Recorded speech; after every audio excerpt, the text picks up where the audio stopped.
जय हिंद। गीता में भगवान श्री कृष्ण कहते हैं कर्म के नाश होने से भाग्य का नाश हो जाता है और जैसा आप कर्म करेंगे वैसा आपको फल की प्राप्ति होगी। अब सवाल होता है कि ये कर्म बनता कैसे है। ये कर्म बनता है आपकी सोच से। जैसा आपका सोच होगा वैसा आपका व्यवहार होगा, जैसा आपका व्यवहार होगा वैसा आपका कर्म होगा। यानी मान के चलिए कि सोच से ही सब कुछ होता है। सोच आपका बीज हुआ तो फल आपका जो है भाग्य हुआ। तो इस तरह से आप यहाँ पर एक प्रसंग के रूप में इसको समझिए। तो एक गांव में जो है रामलाल और श्यामलाल रहते थे। रामलाल की बेटी पढ़ने में कमज़ोर थी, श्यामलाल की बेटी पढ़ने में होनहार थी। रामलाल और श्यामलाल एक दिन मिले। रामलाल ने कहा, क्या भाई, अब तो हमारी बेटी 10वीं में चल गई है, तो श्यामलाल क्या विचार है, इसे अब जो है कहाँ पढ़ाना है आगे।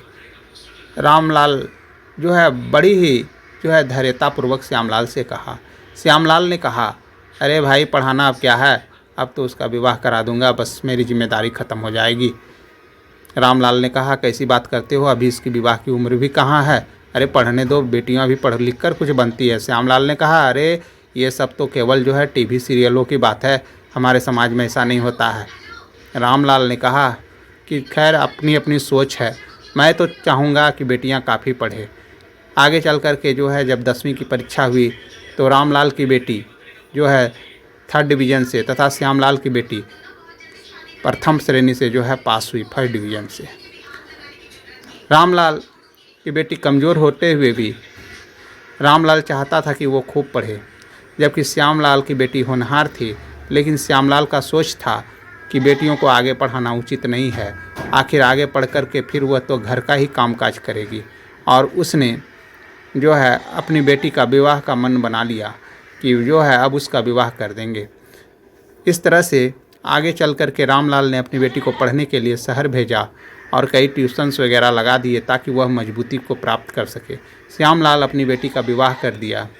कुछ समय पश्चात जो है रामलाल और श्यामलाल फिर मिले। रामलाल ने कहा, बोलो भाई, क्या हाल है श्यामलाल। श्यामलाल कहा कि अरे मैं तो जा रहा हूँ मजदूरी करने, शाम को मिलूँगा तब बात करूँगा। शाम को फिर दोनों मिले। मिलने के बाद जो है दोनों में बातचीत हुई। बोली तो उधर से जो है रामलाल की बेटी जो है शकुंतला आई। बोली, प्रणाम अंकल। श्यामलाल ने कहा, तुम कौन हो।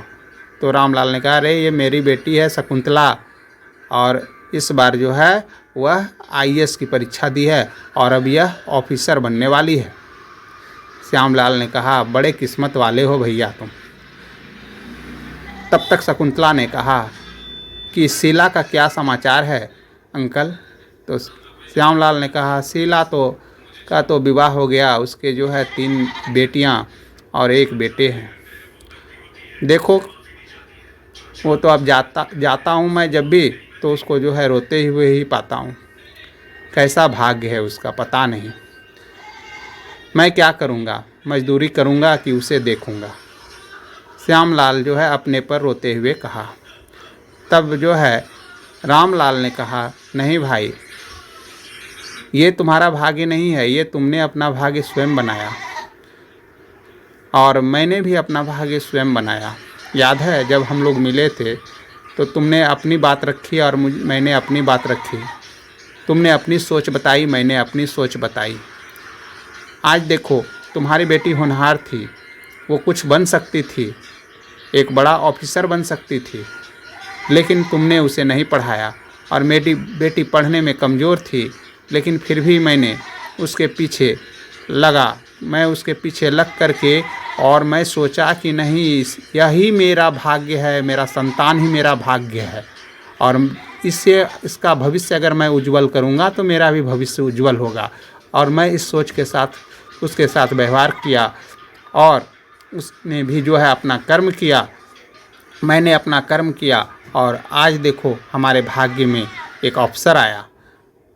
श्यामलाल ने कहा, बिल्कुल ठीक कहते हो भाई, हमारी संतान ही हमारी भाग्य होती है, और हम लोग जो है अपने संतान के प्रति अगर ध्यान नहीं देते हैं तो निश्चित ही हम लोग अपना भविष्य ही खराब करते हैं, अपना भाग्य खराब करते हैं। दूसरों को दोष देने से अच्छा है, भाग्य को दोष देने से अच्छा है हम अपने कर्म पर ध्यान दें। तो इसके लिए सबसे पहले हमें अपनी सोच बदलनी होगी। सोच बदलेंगे तो निश्चित है हमारा व्यवहार बदलेगा, और हमारा व्यवहार बदलेगा तो निश्चित है कि धीरे धीरे हमारा समाज भी परिवर्तित हो जाएगा। आज समाज में कितने ही जो है रामलाल और श्यामलाल हैं, कितनी ही जो है आपकी शकुंतला और शीला है। आपको जो है ये सोचना पड़ेगा